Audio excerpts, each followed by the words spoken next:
Happy Valentine's Day, everyone. I hope you're having a fantastic day, eating some chocolate, looking at memes, or waiting around for 6 hours because you forgot to make a reservation. Because what says love better than waiting around forever in a crowded restaurant just to get a table? So to celebrate this lovely holiday, I wanted to explore the love languages of some of our absolute favorite Kingdom Hearts characters. So without further ado, let's jump into this Kingdom of Hearts.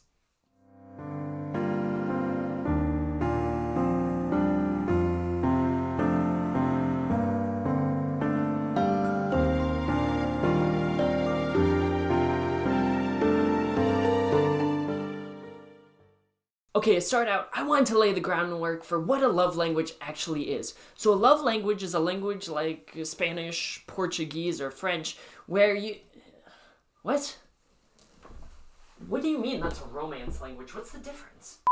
So a love language is any way that an individual might express or experience some kind of love, typically for a romantic partner, but for the sake of this video, I'm gonna keep it open for anyone that they might feel some kind of love for. Now, the most commonly accepted love languages out there are gift giving, acts of service, words of affirmation, quality time, and physical touch. And while I was coming up for the idea of this video, the first character that popped into my mind would have to be Aqua. Now, the reason I thought of Aqua first is because it's pretty clear that the way she shows and receives affection from those around her is through gift giving. In the very first moments that we're introduced to her in Birth by Sleep, we see her giving her best friends in the world handmade wayfinders, which she'd heard symbolizes their destinies being intertwined forever. It's an incredibly thoughtful gift to show her love for Terra and Ven, and really illustrates better than anything else in the series the way she shows her appreciation and care for the people she loves. I mean, that, and she totally pimped out Ven's crib to keep him safe, but I feel like that was more out of necessity. On top of this, I think it's worth pointing out that she ends up inheriting Master Ericus's Keyblade, which she cherishes and uses to create Castle Oblivion for Ven, and she keeps it in her possession until the end of Kingdom Hearts 3, when it ultimately becomes a grave marker for her dead master. I believe that this shows that she's not only able to express love through gift giving, but also experience it through these thoughtful gifts. I think a lot of people unfairly stigmatize this love language as being kind of materialistic, but in reality, it's much more sentimental and meaningful in nature. Aside from Aqua though, I think another character that I want to include as a real gift giver would have to be Axel or Lear, whatever you want to call him. Axel may seem to have a fiery hot personality, but as we get to know him, he really just likes to chill with his pals. Please don't click off the video. And how does he do that, you might ask? Well, obviously it's by sharing sea salt ice cream with his best friends as they're precariously perched on a clock tower, which, if I'm honest, isn't the safest locale for eating ice cream, but whatever. It seems as though Axel explicitly shows his affection for Roxas and Xion through either giving or receiving this ice cream. It's actually kinda sweet. No pun intended, because for the majority of the series, Axel is just a wisecracking and somewhat distant character. Now don't get me wrong here, he's wonderful, but it feels like these small gifts of ice cream prove to be the foundation and almost an excuse to really reach out and develop his friendship with Roxas and Xion, so that they could just sit and chat. It may not be sentimental in the exact same way that the Wayfinders Aqua gave are, but I think that the meaning behind the ice cream is really what matters. Now, original characters who really require words of affirmation were weirdly hard to definitively pin down, but I eventually landed on Naminé because the poor girl just needs to be told that everything's gonna be okay.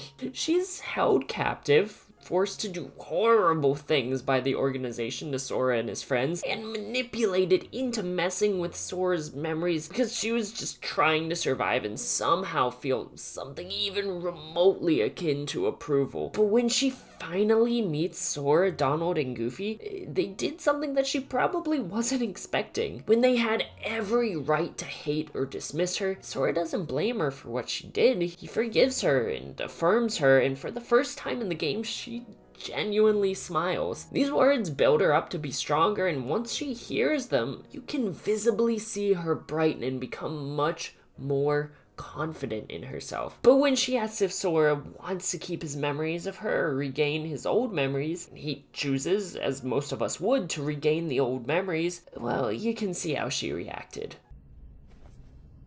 Make me like I was. Oh, okay. Nobody needs to keep a bunch of memories that aren't real, right? You want to remember all of the people who are really important to you. Anybody would choose that. It's honestly one of the most heartbreaking character moments in the series for me, because you can tell she just wants to feel wanted, or wants some kind of comforting word at least, and she doesn't get it, at least not till later. And we can see this love language carry into her actions in Kingdom Hearts 2. All she wants are these words of affirmation, and while she tries to use this love language for others, she tries to affirm Roxas and his feelings. While she definitely tries her best, she kind of gets kidnapped again as she tries to tell him he won't disappear, so then he thinks he will disappear, and she kind of said that he wasn't supposed to exist in the first place, but at least she tried, right? I don't know, if anything, I think that we should always remember to thank Naminé, because honestly, I think the poor girl needs it, and it would mean the world to her. A lot more so than to this next character, at least. That's right. It's Vanitas. Okay, so I know what you're thinking. How the heck does Vanitas have a love language? He's kind of the worst. I thought he was darkness. Well, I thought so too, until I started looking into it, and bruh, this boy is weirdly nice to Ven. I mean, granted, he says a lot of evil things, but I genuinely think that because he's pure darkness, that this is how he shows his love for his other half. I mean, he's just a sad boy who wants to do whatever he can to make Ven stronger. Whether for good reasons or bad, we won't get into that. I mean, he says such sweet things like, Somebody's gotta break that loser in. I mean, if that doesn't just scream brotherly love, then I don't know what does. While he's a little bit rough around the edges, I think he really kinda cares about Ven, if we're being honest, is just the light of his life. Brotherly love is a special thing, and even if you might not see it at first, it's clear to me that Vanitas really cares about his brother.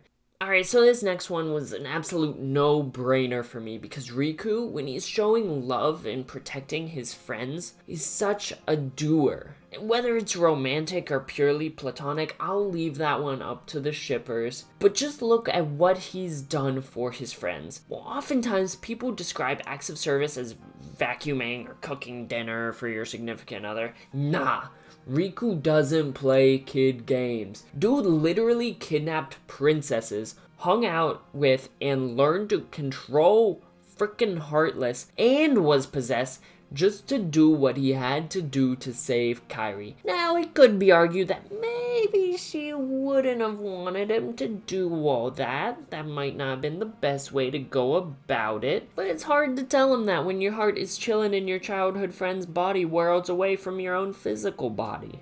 So, Riku gets a pass on that one, because at least he tried, right? But this is just the tip of the iceberg. Let's look at everything he does for Sora and Kyri. Riku literally shuts himself in the Dark Realm, gets out, helps a creepy old man just to keep an eye on Sora and make sure he's safe in his little cocoon, lets his body be transformed into the image of the dude who possessed him for a bit, and literally dove into Sora's dream to become a Dream Eater to save his boy. And that's not even mentioning the fact that he went back into the Dark Realm to save Aqua just because she saved him all those years ago. I could honestly go on and on about how Riku's love language is 110% acts of service, but if I did that, then I couldn't go into our next example, Roxas. Now, I know that he literally had his own game, but I wish that Roxas had more screen time, especially in Kingdom Hearts 3, because this blonde-haired kid would do anything for the people he cares about. We're first introduced to him as this regular run-of-the-mill kid who has a good group of friends that he just loves spending time with and would do anything to help them out. From getting a part-time job to raise money so that they could all go to the beach, to making sure he wins the struggle tournament for his friends. He's just an all-in-all nice guy who would do anything for those who are important in his life, and these deeds are how he expresses his love and appreciation. If we go back in the timeline, we can see that this this isn't just limited to the week we spend with him in Kingdom Hearts 2. He actively searched for Xion when she disappeared, and when he ultimately had to defeat her, he returned to the world that never was to close Kingdom Hearts and try to save her. He would go to the ends of the earth for his friends, and when his friends do the same for him, then he takes that very seriously. For example, he was so surprised and happy when he found that Hainer, Pence, Olette, and the rest of Twilight Town were all going to work together to search the town and figure out what was going on with him and all of the dusks around town. I think that knowing that this is his love language really gives a lot of insight into his character, because at times he's so ready to do what's right for his friends that sometimes he acts before he completely thinks things through. Now, if we're talking about Roxas, we've gotta talk about his other half, Sora, who is a really tough one to pin down, because our protagonist really illustrates a lot of the love languages in his behaviors really well. But eventually I settled on quality time being his love language, because honestly, the boy really needs it. Now, quality time is what it sounds like, being able to give someone your undivided attention to show you care, and I mean, let's look at his track record. When the boy cares about someone, he will literally cross the galaxy to give them his undivided attention and affection. I mean, let's just look at his relationships with Riku and Kyri. Throughout the entire series, all Sora really cares about is making sure that those two are safe and being reunited with them. It's clear that he cherishes every moment that he has with his friends, and whether it's in Kingdom Hearts 1 or Kingdom Hearts 3, we see him actively seeking to make time to just be with Kyri specifically. Whether the pair are chatting on the docks or preparing to fight 13 incarnations of literally the GOAT Xehanort himself, he's always the happiest when they can just be together. And while quality time may not be Kairi's love language specifically, she still makes a point to demonstrate and speak Sora's love language to make sure that they get that time together. But our heroes aren't the only ones who need to spend time with people. Let's look at Ansem, Seeker of Darkness, or Xehanort's Heartless, or however you want to think of him. Because while he might be a Heartless, that doesn't mean he doesn't have a love language, because if anyone needs quality time, it's this guy. Not only does he possess our boy Riku, presumably because he was lonely, but he also can't go anywhere without his guardian buddy having his back. Move over, Sora, because this man needs people with him at all times. This is Entourage Kingdom Hearts edition, whether they like it or not. Now, typically, I wouldn't recommend capturing someone or possessing someone with the powers of darkness just to get a little bit extra quality time with them, but it certainly created two relationships that lasted for a really long time, even if Riku and Terra weren't overly happy with it. And for the last love language, I think that we should really talk about Big Bad the series is getting his own game soon, Xehanort. Both young and old, he just really likes grabbing people's heads and necks and trying to kill them like that. So I guess his love language would be physical touch? I mean, I guess the man could have a severe case of cute aggression where you like something so much you just want to squeeze it, and maybe he just doesn't have the self-control to not actually hurt the things he thinks are cute. Or maybe he might just be evil and just genuinely thinks that's the best way to kill them.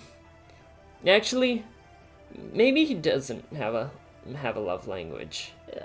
Let's move on to someone who isn't super homicidal all the time. Let's move on to Kyri. Kyri definitely has the love language of physical touch. And I mean, let's just start with the first Kingdom Hearts game and work our way through. Right after she regains her heart, after Sora sacrifices himself, she literally saves Sora's life by showing her love for him, by hugging him while he's a Heartless. And that brings him back. Then in Kingdom Hearts 2, to show her absolute excitement to see him for the first time in so long, again, she she rushes in to hug him and they just share that moment. I know it's a lot of hugs, but this is undoubtedly how she shows that she cares for people. They're always separated, so she just wants to hold him close. She doesn't really act this way around anyone else though, just with minor examples of her running to grab Riku before he leaves, and Riku protecting her from Saix. It's not until Kingdom Hearts 3 though that she really shows just how important it is for her to experience love through physical touch. She and Sora hold hands, hug, fly through the darkness together. I don't really tend to be the kind of person to ship people or favor ships, but I'll make this one exception. The two of them don't just understand their own love languages, but they actively speak each other's. Sora protects her with a hug, and Kyri assures Sora that when they're together, he's safe. And when it comes down to it, that's what love languages really are. It's not just knowing that you need physical touch or that you need quality time. It doesn't matter if you know what your love language is. What matters is that you can recognize your partners or the people around you's love languages and speak it to them while they respond with yours. And that's exactly what Sora and Kyri do. They express love to each other in the ways that the other needs, not just in the ways that they experience it, which can be incredibly hard, but such an important thing to do and recognize within love languages. But that would do it for today's video, guys, and I want to pass the question off to you. Do you want to see me do more videos like this one, where I talk about the love languages of either the Kingdom Hearts characters I didn't get to in this video, or maybe characters from a different franchise? Leave your thoughts in the comment section down below, and while you're down there, why not liking this video, why not subscribing to my channel, and why not even ringing that notification bell, because I make videos almost every week. As always, I hope you have a fantastic rest of your day, a fantastic rest of your week, and I will see you in the next video. Later.